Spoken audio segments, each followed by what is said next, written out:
What's going on, guys? Hey, welcome to another episode of the Ripple Effect Podcast. I wanted to make this episode just about me. I'm totally kidding. I wanted to actually relay an experience that I just had. I gave a keynote for the Texas Education Foundation Network. It was an extremely well-run event, some amazing people, but I had so much great feedback. I was their kickoff presenter, keynoter. I felt like a rock star. They did everything they could to make me feel like I was taken care of. I was important. I was really, really, valued that I was there. It was just a great experience.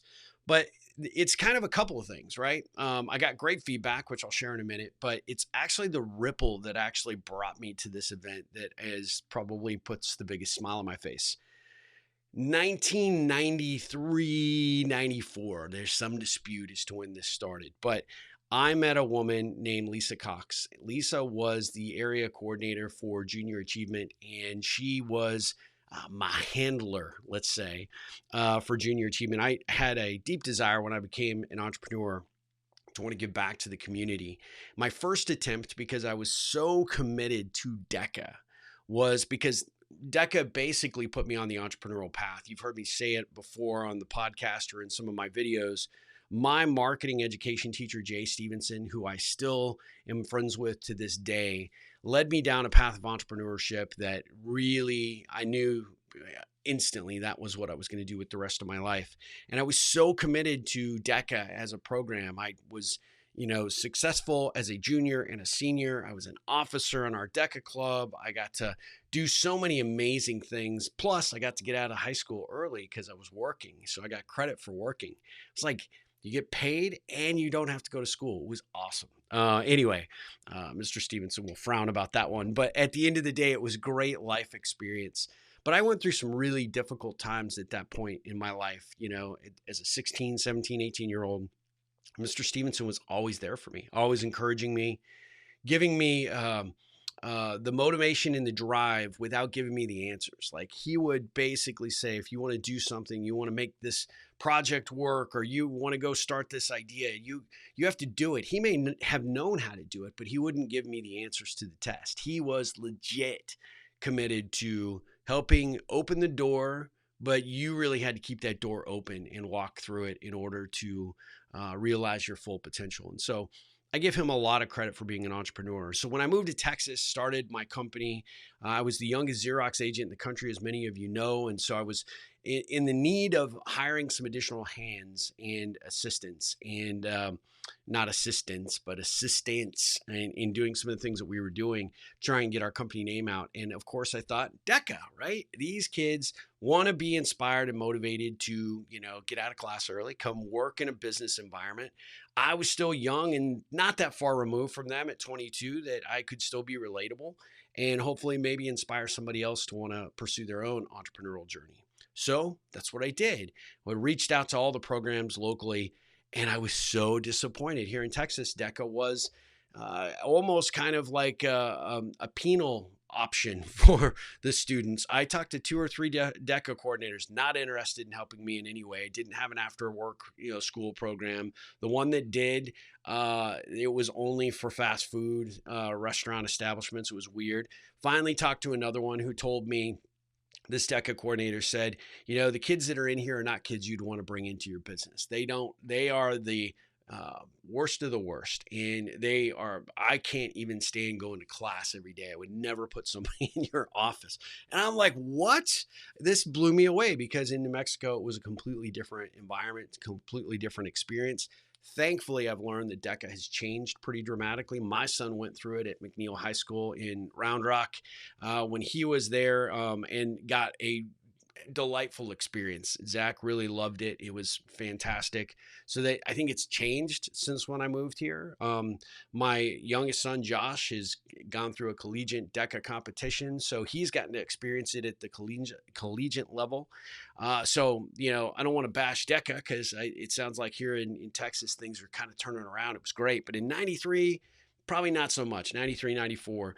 However, the one DECA coordinator that I spoke to said, hey, I know somebody you should talk to. If you're really committed to giving back to the community, how committed are you?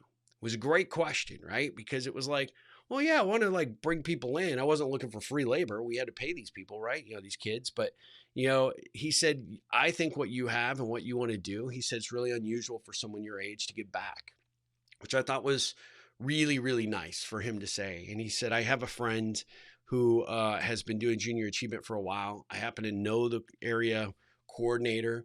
Let me put you in touch. And that's ultimately how I got in contact with the program, and then eventually Lisa. And Lisa Cox was one of these people that she has a personality that just absolutely lights up a room. She is so fun, so engaging, so Texan. It's hilarious. And as a 22-year-old, she intimidated the crap out of me. I'll tell you that. But she immediately tried to put me into a classroom of little kids.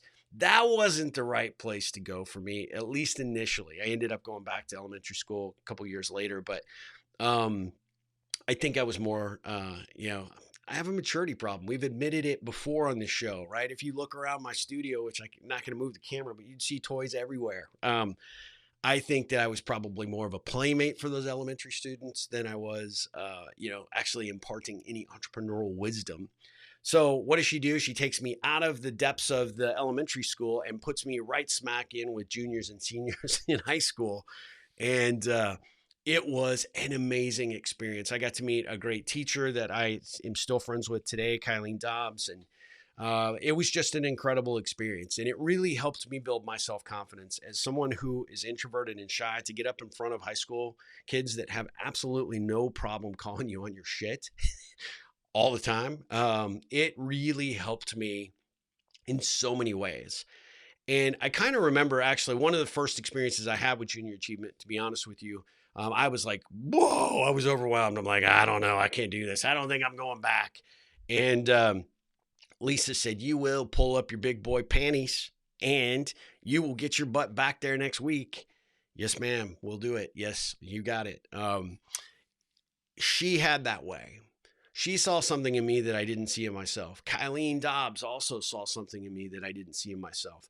And the experience gave me this tremendous amount of confidence that no matter what my situation was, whoever I was talking to, whoever I was presenting to, if I just tried to do my best to come across as an authentic individual, really committed to somebody else's finding their own path to success, you'll be all right, kid. You'll be all right. And I think I was. I ended up doing it for a long time. Lisa eventually left the program and moved to the Fort Worth area, I believe initially, the DFW area. Let's just say that. And we have sort of stayed in touch over the years, but not really. We've done a bad job rippling. And then we connected again, maybe about 2 years ago. And coming out of COVID, there was a lot of craziness. She went through a really rough time, which I felt horrible. I wasn't there to know that this was happening at the time. She lost her husband, and I just knew that I needed to connect with her a little deeper, a little more, be a little more intentional about it. Unbeknownst to me, all this while, Lisa is like checking out all the stuff I'm doing now. And she's like, oh my gosh, you last time I knew you, you were the copier guy, and you were kind of headed down that path. We had legitimately not stayed in contact with each other to know what we were both doing professionally, which was such a disservice. But you meet people in life that you just, once you have that relationship, doesn't matter how much time elapses, you can pick it up and run with it in a way that is so fun and so comfortable, just so great. So fast forward to this past week when I was at this conference. I'm there because she put her professional reputation on the line to put my name forward to the organizers of this conference. There are like 261 foundations there, a mix of other people that support the foundations, some school, district leadership. It was a great audience, an amazing audience, and an important audience. And when they first asked me to do it, I was pretty excited. And then I started getting nervous. I started like, oh my God, do I have enough of what I need to do in terms of the ripple to contribute a message of value here? I knew I did. I don't know why I asked this question, but I did. I was doubting myself a fair amount. And then the bigger pressure was, oh my God, Lisa stuck her neck out for me. Her reputation is out there because she, put it out to the conference committee and she said, this guy can do it. The only time she's ever seen me speak was in a junior achievement classroom. And the day that I remember her showing up, I was nervous as hell and probably butchered that whole day. So I was like, oh my God, like, whoa. I kind of went all the way back to being 22 years old. Like, oh my God, I'm insecure. I'm like very uncomfortable.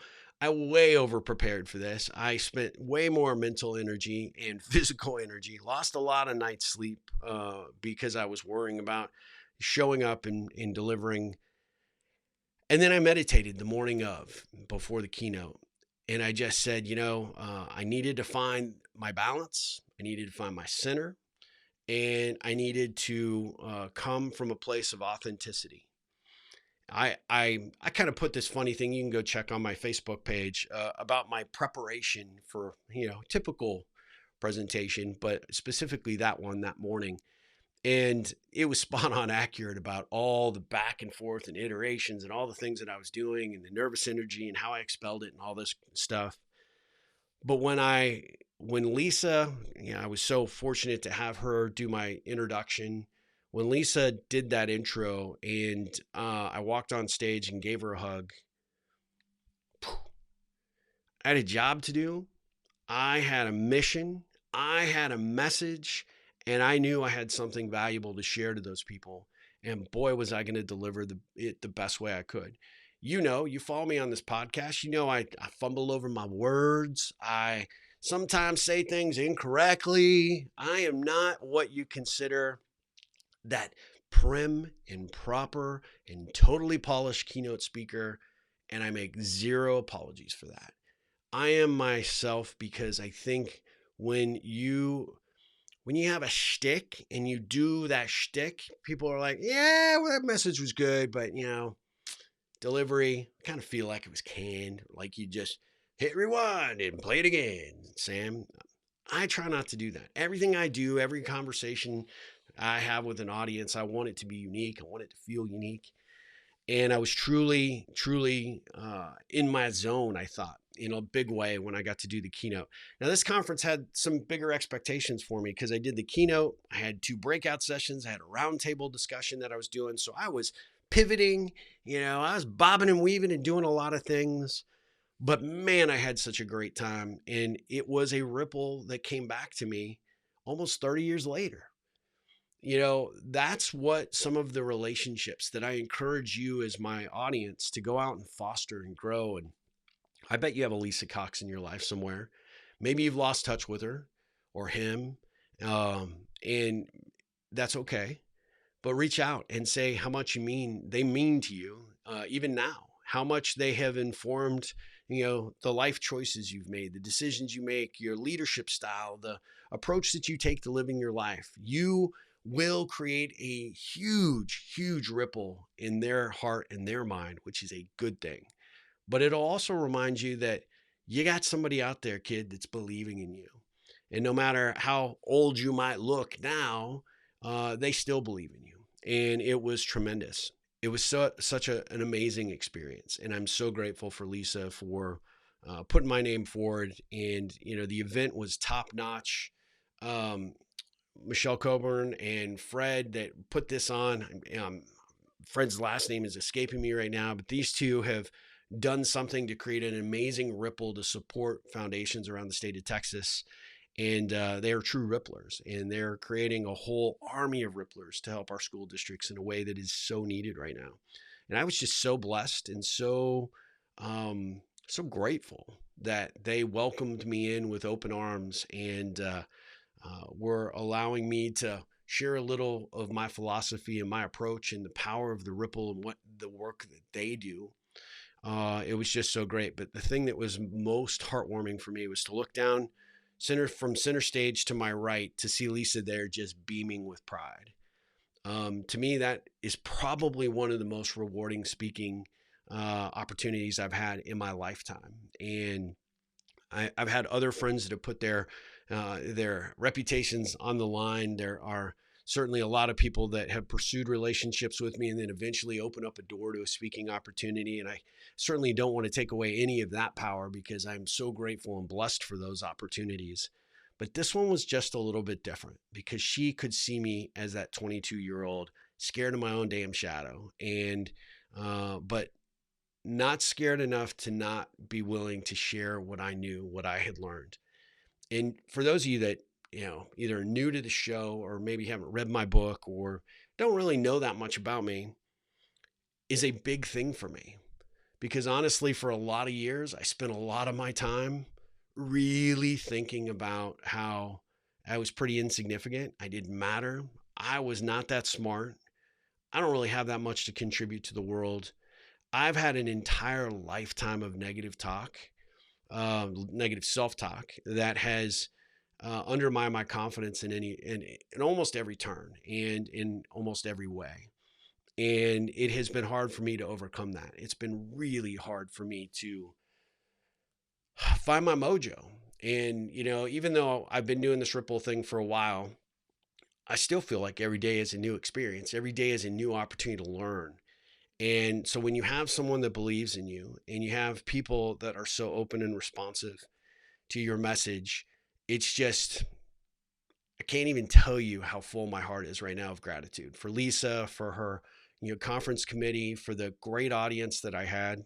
The feedback I got, I mentioned, I'd share that with you, was it was so overwhelming. Not only was it positive, and people always tell you, you could suck, and people still come up and say, hey, that message, that was good, really good. Because what else are they going to tell you? Dude, you sucked. I can't believe they hired you. And did they pay you for that? That gets a little awkward. Hopefully that doesn't happen often. Knock on wood. Let's never have that happen. But people came up with their stories. People came up with, I never thought about connecting the way that you suggested it. I've never thought about how I need to be a better, relationship builder, how I need to go and build more authentic connections. And I never had this in my mind until you placed it there. I had one lady say that she had thought that she had always done a pretty darn good job of building connections for her foundation and relationships with her donors, until she heard me speak and she realized that, what I was suggesting was that no matter what you'd done up to that point, you could do better. And I support that with some good stories and some good examples and some specific strategies. But what was amazing to me was how she said, I'm going to do better because you inspired me to do better. And that just, oh my God, just meant the world to me. I had another person that came up to me and said, I struggle to have really good connection at home. And you've given me some ideas and thoughts about what I can do to do different. And the confidence to blame you for why I'm doing it different. And I love that. And I had somebody that walked up to me after one of the breakout sessions and said, I've been in the business world for a long time. This foundation experience is brand new to me. I'm leading a team of people that I don't really know all that well, but now you've given me the inspiration to go get to know them, figure out what drives their motivation to be a part of this, what's in their heart to serve. And he said, but at the end of the day, flipping that script to what I'm doing for my other professional life, I realize I'm not doing the job that I need to do. I'm not growing the relationships with my clients that I need to. I'm not going out and creating positive ripples. I'm just showing up and participating in life instead of playing an active role in it. And he said, your talk and your bits of inspiration have me, my brain spinning for wanting to do it better. I love that. I absolutely love that. I am so committed to what the Ripple can do for someone's life, what it can do for helping them build more authentic personal and professional relationships. And it's so needed. I share a couple of statistics in the first part of my presentation with this audience about how not being able to connect authentically, not having those relationships in our lives lead to social isolation and loneliness. And that impacts our anxiety, that impacts our depression, and it impacts our potential chance of getting dementia. These are scientific studies that have gone out and actually looked at this and said, hey, these are things we need to be paying attention to. authentic connection, finding a way to create more positivity in the world, contributing to your life and other people's lives is one of the most rewarding things you can do. Will it always buy you the bigger house or get you the faster car? Maybe, but that's not why you should do it. You should do it because really at the end of the day, there is no better high ever in the history of mankind than when you see the fruits of your labor, that rippling out and making an impact, because that is what the ripple comes back to you to feel like when you know that you've made a difference and you've contributed to somebody's life. Lisa Cox did that for me damn near 30 years ago. She continues to do it for me today. She is a living, breathing example of why that's critical and important, because it was the fuel in a big way to keep me going as an entrepreneur at a time that I didn't have necessarily Mr. Stephenson in my life, but I felt like I went from one amazing mentor to another, and it just made a huge, huge difference in my life. And so Jay Stephenson, Lisa Cox, the entire Texas Education Foundation Network, you are near and dear to my heart. Thank you for welcoming me into your worlds. Thank you for taking a chance on a guy that needs somebody to take a chance on him. And thank you for letting me have the opportunity to create some positive ripples out there, both from your confidence in me and allowing me the opportunity to explore and do things the way that I think they need to be done, and just allow that experience to take place. I mean, it's opportunities like this that I'm going to look back, 30, 40 years from now, and I'll smile because I know what it took to get there, how it happened, all the pieces that had to fall into place, all the ripples that needed to occur for it to, to actually really develop. And I'll be grateful for it as much then as I am right now. So had to get on here and share this on a real solo episode of the Ripple Effect podcast, because I felt like if you guys out there listening have never seen me speak or never had an opportunity to attend a training or even read the book, maybe just the emotion of my voice, or if you're watching this, you'll see it on my face, how much in gratitude I am right now because of what the ripple has brought into my life and what I believe it can bring into yours. I hope you go out there, look to make a difference in the world, make a difference in someone's life, and you will, I promise you, make a difference in your own life. As always, my friends, go out there, do good, create some positive ripples, and as always, ripple on.